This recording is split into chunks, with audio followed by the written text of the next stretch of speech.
পড়ালেখা শেষ করে বর্তমানে আমি বেকার জীবনযাপন করতেছি।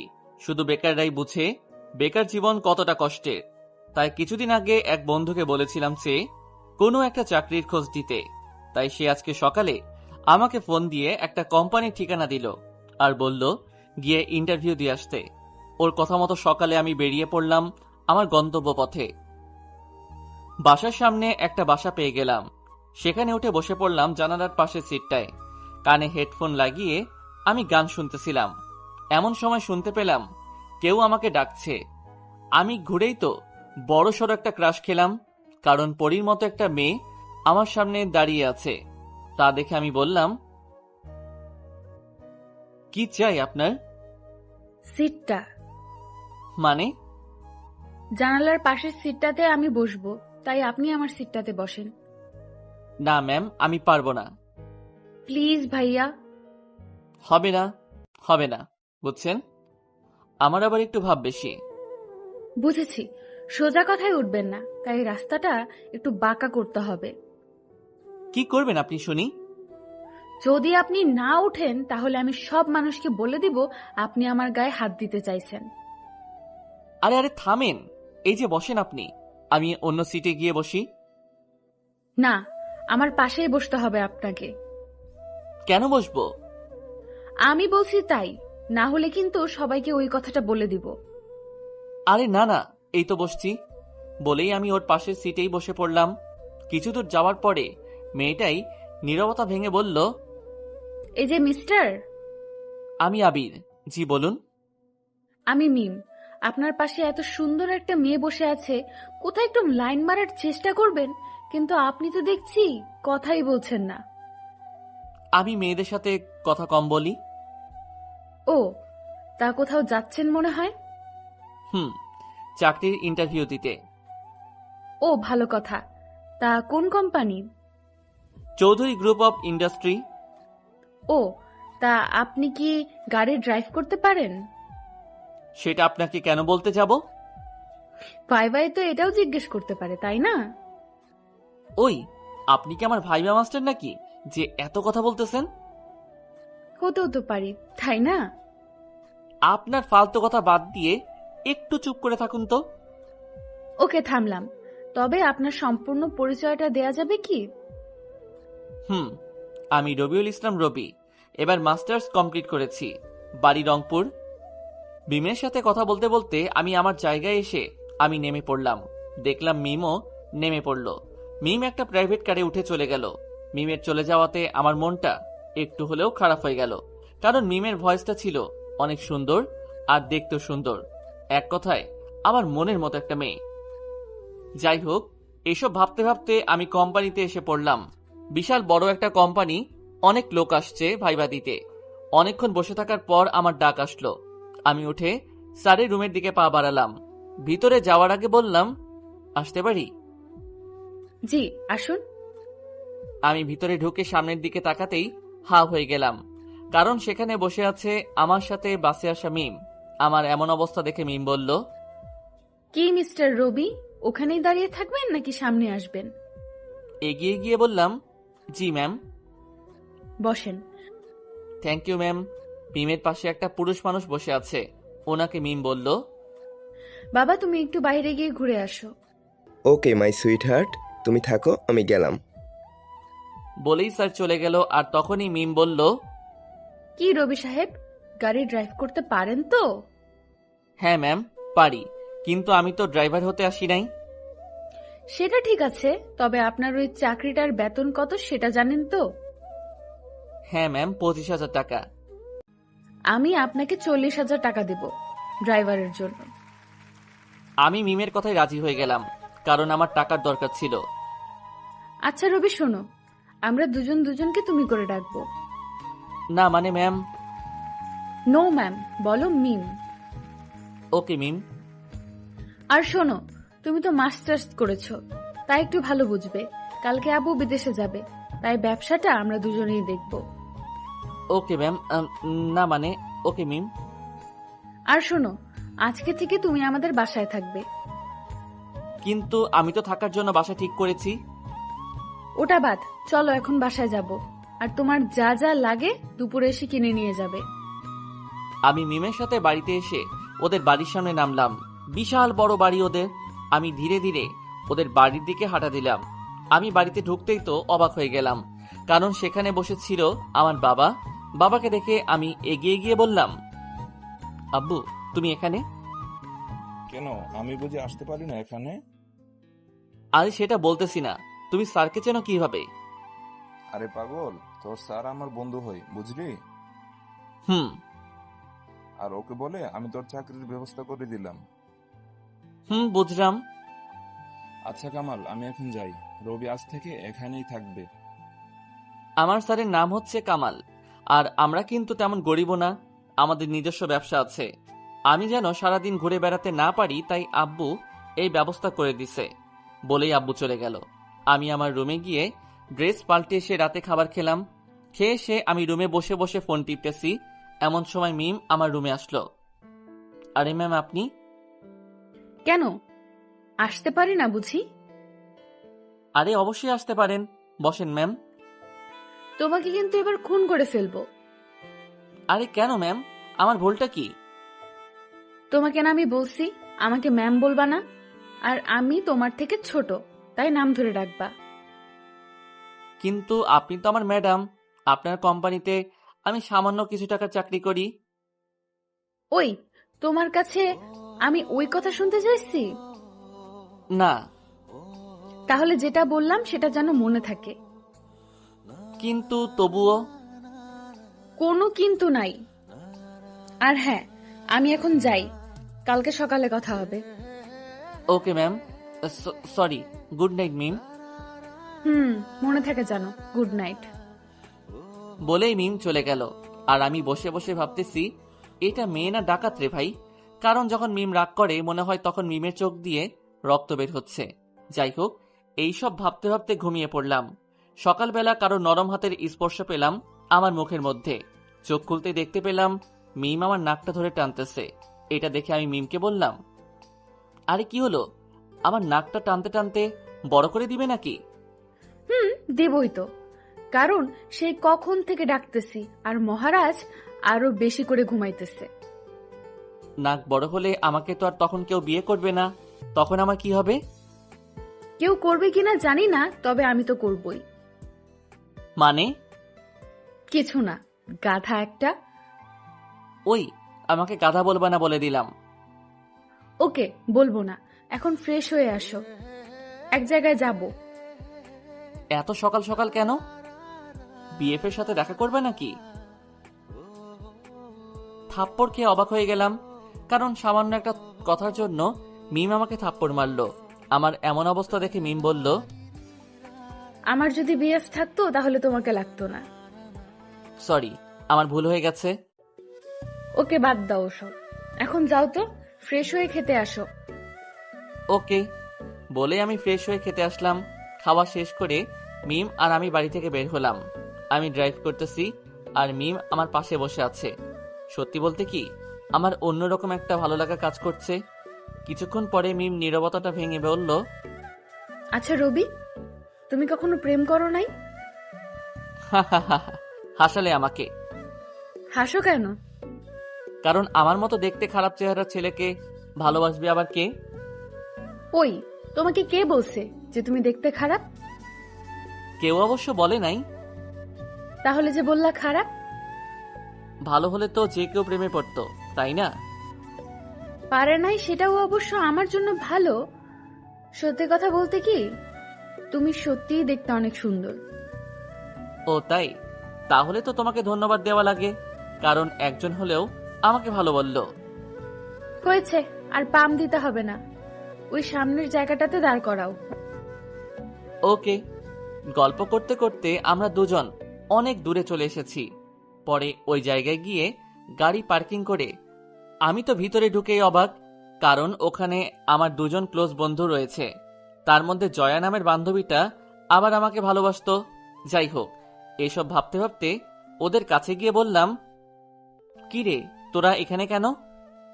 আজকে আমাদের রিলেশনের 1 বছর পূর্তি, তাই আমি মিমকে উইশ করেছিলাম, কিন্তু তুই ওর সাথে কেন? আমি মিমের বডিগার্ড। আরে না জয়া, ও আমার অফিসের এমডি। আমি কোথাও গেলে ওকে সাথে নিয়ে বের হই। ও ভালো তো। তা জয়া, তুই রিলেশন কবে শুরু করলি? একবারও তো আমাকে বললি না। তুই তো আর আমাকে ভালোবাসবি না, তাই তো একেই লাইফ পার্টনার হিসেবে বেছে নিয়েছি। অনেক ভালো করেছিস। তা এখন কয়টা রিলেশন করতেছিস? আরে একটাও না। কি বলিস, তোর মতো ছেলের পিছনে তো 8-10টা মেয়ে ঘুরে বেড়াবে। এই জন্যই তো আমার কপালে একটাও নাই। আচ্ছা বাদ দে ওসব, চল এখন ট্রিট দিবি। ওকে চলো সবাই। তারপর সবাই চলে গেলাম। ওদের দুজনের সাথে আরো কিছু সময় পার করার পর মিম আর আমি চলে আসলাম। আমি গাড়ি ড্রাইভ করতেছি, এমন সময় মিম আমাকে বলল, আচ্ছা রবি, জয়া তোমাকে খুব লাভ করতো? অনেক। তাহলে তুমি কেন ওর সাথে রিলেশন করো নাই? তুমি পাগল হয়েছো নাকি? কেন? আরে ও যে বড় লোকের মেয়ে, কখনোই আমার কাছে থাকতে পারতো না, বুঝছো? সবাই তো আর এক না, কেউ কেউ সত্যিকারের লাভ করে। সেটাও ঠিক আছে। হ্যাঁ, আরেকটা কথা, বলো। তুমি যদি আর কোনোদিন কোথাও বলো যে তুমি আমার বডিগার্ড, তাহলে কিন্তু তোমাকে সেখানেই গলা টিপে মেরে ফেলবো। মিম চোখগুলো লাল আর বড় বড় করে কথাটা বলল। তাহলে আমি কি বলবো? বলবা যে আমি তোমার হবু বউ হই। কি বলছো এসব? আমি পারবো না এই কথা বলতে। কেন? কারণ তুমি তো আমার বউ না, তাই। হই না, কিন্তু হতে কতক্ষণ? কি বললা? কই কিছু না তো। এই, গাড়ি দাঁড় করাও, আমরা বাসায় চলে এসেছি। তারপর আমি আর মিম গাড়ি থেকে নেমে বাড়িতে ঢুকলাম। সকাল থেকে সারাদিন আমরা বাহিরে ছিলাম। এখন বাজে রাত 9টা। বাড়িতে ঢুকতেই দেখছি সবাই আমাদের দিকে চাতক পাখির মতো তাকিয়ে আছে। আমরা সামনে যেতেই আঙ্কেল বলল, কই ছিলা সারাদিন? ফোনটাও তোলার সময় পাওনি দুজনের একজন। কত চিন্তায় ছিলাম আমরা, জানো? সরি আব্বু, বুঝতে পারি নাই। আর এরকম ভুল হবে না। ওকে, রবির রুমে খাবার দেওয়া আছে, ওখানে গিয়ে দুজনে খেয়ে ঘুমিয়ে পড়ো। ওকে আব্বু। বলেই আঙ্কেল আন্টি চলে গেল। তখন মিম আমাকে বলল, চলো এখন খাবো। না, আমি খাবো না, তুমি খেয়ে নাও। কেন খাবে না? এমনি। দেখলাম মিম একটা প্লেটে ভাত তরকারি নিয়ে আমার কাছে এসে বসলো। নাও হা করো। কেন? এখন খাবে তুমি, হা করো তো। আমি মিমের হাতে খাইতেছি আর এক নজরে ওর দিকে তাকিয়ে আছি। কেমন যেন ওর চোখে মুখে একটা মায়াতে ভরা। ওর দিকে তাকিয়ে থাকতে খুব ভালো লাগে। আমায় এভাবে তাকিয়ে থাকতে দেখে মিম বলল, কি দেখো ওভাবে? তোমাকে। কেন? তোমার মাঝে কেমন জানি একটা মায়া আছে। কেমন মায়া? জানি না, তবে তবে কি? তোমাকে আমার অনেক ভালো লাগে। শুধু কি ভালো লাগে, আর কিছু না? তা তো জানি না। তা কেন জানবে? তুমি তো শুধু ঘোড়ার ডিম জানো। হয়েছে, এখন খাওয়াই দাও তো, ক্ষুধা লাগছে অনেক। মিম আমাকে খাওয়াই দিয়ে আমার মুখের কাছে মিমের মুখটা এনে মিম বলল, আচ্ছা, তুমি কি আমাকে একটুও বুঝো না? আমি আবার কি বুঝি না? এই যে তোমার এত কাছে আসি, তোমার এত কেয়ার করি, কেন? আমি তোমার ভালো একজন বন্ধু, তাই। আমি কি শুধুই তোমার বন্ধু, হুম। আর কিছুই না? ভাই হতে পারি, কারণ তোমার কোনো ভাই নেই, তাই। এই কথা বলার সাথে সাথে মিম আমাকে একটা জোরে ধাক্কা দিয়ে বিছানাতে ফেলে দিয়ে চলে গেল। মিমের এমন ব্যবহার দেখে আমি কিছুই বুঝলাম না, কেন ও আমার সাথে এমন করলো। তাই আমি বিছানা থেকে উঠে মিমের রুমের দিকে গেলাম। গিয়ে দেখি মিম রুমের দরজা খোলা রেখে কি যেন লিখছে। আমি ওইখানে দাঁড়িয়েই বললাম, আসতে পারি ভিতরে? কেন, এসে কি করবা? রাগ করে আসলে কেন? সেটা তুমি বুঝলে এত কষ্ট হতো না আমার। ভিতরে আসবো না চলে যাব? আসো। আমি ভিতরে ঢুকতে ঢুকতে মিমকে বললাম, কাউকে ভালোবাসলে যত তাড়াতাড়ি পারো তাকে বলে দিবে। কেন? সে যদি আবার অন্য কারো হয়ে যায়, তাই। অন্যের কাছে গেলে গলা টিপে ওকে মেরে ফেলবো। তখন যে তুমি বিধবা হবে। ওকে মারার পর আমি নিজেও মরবো। আমি মিমের দিকে আগাতে আগাতে বললাম, তাই? মিম ওর কাঁপা কাঁপা কণ্ঠে বলল, তাই। আমি ধীরে ধীরে মিমের দিকে এগিয়ে যাচ্ছি, আর মিম পিছাতে পিছাতে খাটের সাথে পা লেগে মিম খাটের উপর পড়ে গেল। আমি ধীরে ধীরে ওর দিকে এগিয়ে যাচ্ছি, বিছানাতে চড়ে ওর মুখের কাছে মুখ এনে বললাম, কি যেন করবে আমাকে? কই কু- কু- কু- কিছু না তো। আমি কি কিছু বুঝি না মনে করছো? জানি না। আমি এবার একটা পা মিমের উপর তুলে দিয়ে বললাম, ওই, তুমি এখন কাঁপছো কেন? কই কাঁপছি? তাই। এরপরে আমি মিমের উপরে উঠে ধীরে ধীরে ওর মুখের কাছে আমার মুখটা নিতেই দেখতে পেলাম মিমের গোলাপি ঠোঁট দুটো অনেক জোরে জোরে কাঁপছে। আমার ঠোঁটটা মিমের ঠোঁটের কাছে দেখে মিম বলল, কি করবা তুমি? কেন, বুঝো না কি করব? না তো। আমি যতই মুখটা মিমের দিকে নিয়ে যাচ্ছি ততই দেখছি মিমের ঠোঁট দুটো কাঁপছে, আর মিমের প্রত্যেকটা শ্বাস আমার মুখের উপর এসে পড়তেছে। আমার মনের ভিতরে কেমন জানি একটা ফিলিংস কাজ করতেছে। আমি ধীরে ধীরে আমার ঠোঁটটা মিমের ঠোঁটের সাথে মিশিয়ে দিলাম, আর মিম ঠোঁট লাগার সাথে সাথে কারেন্টে শক খাওয়ার মতো করে আমাকে খুব জোরে জড়িয়ে ধরল। এমনভাবে জড়িয়ে ধরছে যেন মিম আমাকে ওর বুকের সাথে পিষে ফেলতে চায়। কিছুক্ষণ এভাবে থাকার পর আমি মিমকে বললাম, কি হলো ম্যাম, আমাকে কি এখন ছেড়ে দেওয়া যাবে? কি হলো? আরে লাগছে তো আমার। লাগুক, তাতে তোমার কি? ও তাই? লাগলে তো আমি আছি, আবার আদর দিব। যে আদর করছো, আর এক সপ্তাহ কোনো আদর লাগবে না। কেন?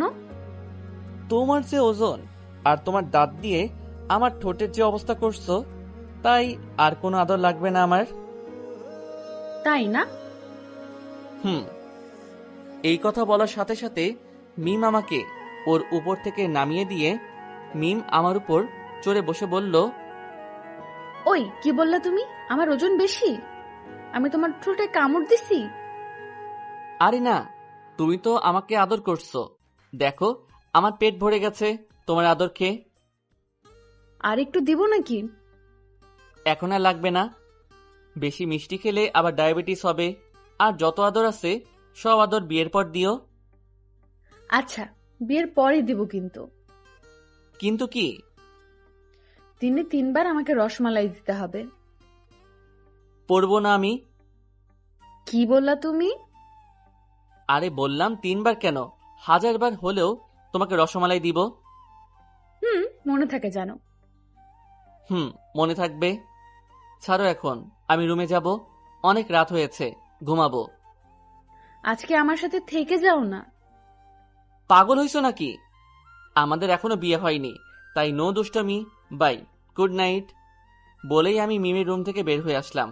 এসে আমি ঘুমিয়ে পড়লাম। সকালবেলা ঘুম থেকে উঠেই আমি শুনতে পেলাম মিম ওর আব্বুকে কি যেন বলছে।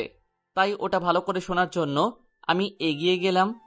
গিয়ে শুনতে পেলাম মিম আর ওর আব্বুর কথা। আব্বু, তোমাকে একটা কথা বলতাম। ওকে, বলো। রাগ করবা না তো? আজ পর্যন্ত তো আর কোনো কথায় আমি রাগ করেছি? না। তাহলে বলো। না মানে আমি রবিকে। রবিকে কি? না মানে আব্বু। ভালোবাসিস তো রবিকে? অনেক। থাকতে পারবি তো সারা জীবন ওর সাথে? আব্বু। ভেবে বলছিস তো? আব্বু। আচ্ছা, আমি রবির আব্বুর সাথে কথা বলবো আজকে। মিম সাথে সাথে ওর আব্বুকে জড়িয়ে ধরে বলল, থ্যাংক ইউ আব্বু। বলেই মিম রুম থেকে বের হয়ে আসলো। আর আমি সাথে সাথে এক টানে ওকে আমার রুমে ঢুকালাম। তারপর ওকে বললাম, তুমি কি পাগল হয়ে গেছো? কেন? তোমার আব্বুকে কি বললে এসব? কেন, আমাকে ছেড়ে অন্য কারো ধান্দা আছে নাকি? আরে না, কি বলো, তুমি তো আমার সব। আসলে সত্যি বলতে কি, তোমাকে ছাড়া একা একা ঘুমাতে ভালো লাগে না, তাই তো এই ব্যবস্থা করলাম। ভালো করছো। আসো তো, তোমাকে একটু আদর করি। না, সব বিয়ের পর, এখন কোনো দুষ্টুমি না। তাই না? দাঁড়াও তাহলে, আমি আদায় করে নিতেছি। বলেই এগিয়ে গিয়ে যেই না ধরতে যাব, অমনি দিল এক দৌড়। আমি আর ধরতে পারলাম না। মনে মনে আমার খুব হাসি পেল, কেননা পাগলি একটা মেয়েকে আমি বিয়ে করতে যাচ্ছি, যে আমাকে ছাড়া আর কিছুই বোঝে না। আসলে সত্যি কথা বলতে কি, ওকে ছাড়া আমারও না ঘুমাতে ভালো লাগে না। এসব ভাবতেছি, তখন মিম এসে বলল, চলো কোথাও থেকে ঘুরে আসি। আমিও আর না করলাম না। সারাটা দিন ঘোরাঘুরি করার পর সন্ধ্যার সময় বাড়িতে এসে দেখি বাড়িটাকে বিয়ের বাড়ির মতো করে সাজানো হয়েছে। আমার আর বুঝতে বাকি নাই যে আজকে আমাদের বিয়ে হবে। বিয়ের কাজ সম্পূর্ণ করে মিমকে নিয়ে গাড়িতে করে বাড়িতে চলে আসলাম। এখন আমি বাসর ঘরের দরজার সামনে দাঁড়িয়ে আছি। রুমের মধ্যে ঢুকে আমি দরজাটা বন্ধ করে নিলাম। তারপর মিম আমাকে সালাম করতে আসলে ওকে আমি আমার বুকে জড়িয়ে নিলাম। তারপর দুজনে মিলে 2 রাকাত নফল নামাজ আদায় করে নিলাম। তারপর আমি মিমকে বললাম, কাপড় পাল্টে আসো। কেন? এতদিন যেটা পাইনি সেটা আজ সুদে আসলে বুঝে নিব। না, আজকে কিছু হবে না। আই, কাছে আসবা না বলে দিলাম। তাই না? আমি আস্তে আস্তে মিমের দিকে এগিয়ে যাচ্ছি, আর মিম পিছিয়ে যাচ্ছে। পিছাতে পিছাতে দেওয়ালে গিয়ে ঠেকে গেল। তারপর মিমকে কোলে তুলে নিয়ে খাটে শুইয়ে দিলাম। তারপর কি আরো দেখবেন আপনারা? ইতিহাস গড়ার মিশনে যাচ্ছি, আমাদের জন্য দোয়া করবেন। হ্যালো বন্ধুরা, গল্পটি ভালো লাগলে লাইক, কমেন্ট এন্ড শেয়ার করতে ভুলবেন না। আরো এমন রোমান্টিক গল্প পেতে আমাদের চ্যানেলটি সাবস্ক্রাইব করে আমাদের সাথেই থাকুন। ধন্যবাদ।